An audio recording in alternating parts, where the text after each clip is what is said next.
Boris Johnson and the European Union are stretching the wire to its limits, according to a Conservative MP, as crunch talks have resulted in a further negotiation period on a post-Brexit trade deal.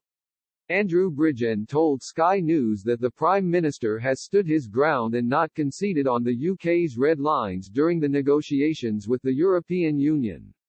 He added that a no-deal Brexit is a better outcome for Britain than a bad deal being agreed between the UK and the EU.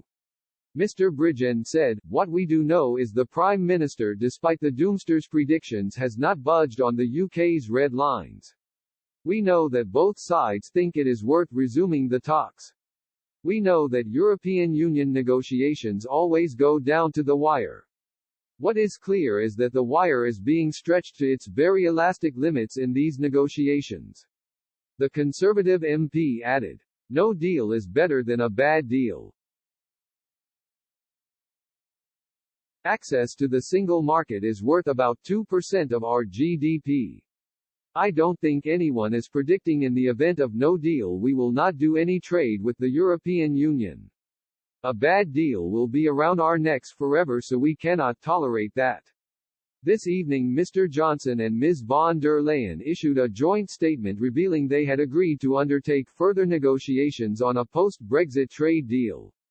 The statement said, "In a phone call today on the ongoing negotiations between the European Union and the United Kingdom, we welcomed the fact that progress has been achieved in many areas.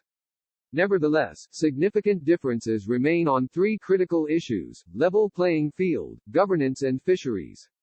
Both sides underlined that no agreement is feasible if these issues are not resolved. Whilst recognizing the seriousness of these differences, we agreed that a further effort should be undertaken by our negotiating teams to assess whether they can be resolved. We are therefore instructing our chief negotiators to reconvene tomorrow in Brussels.